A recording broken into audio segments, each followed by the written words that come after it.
Cables are one of the most often damaged and replaced electronic components today.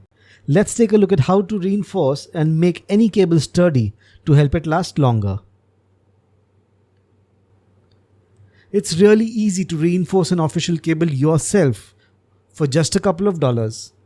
All you need is expandable sleeving from an electronic supply place or from Amazon.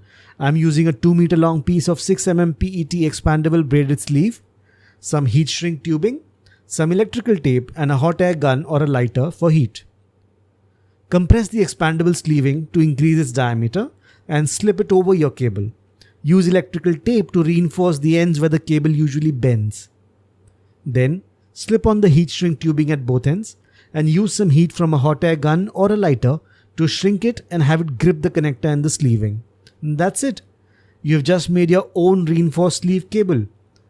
Because sleeving is available in a variety of diameters, you can do this with almost any cable to extend its life. If you like this video, do like and subscribe to my channel. Thanks for watching.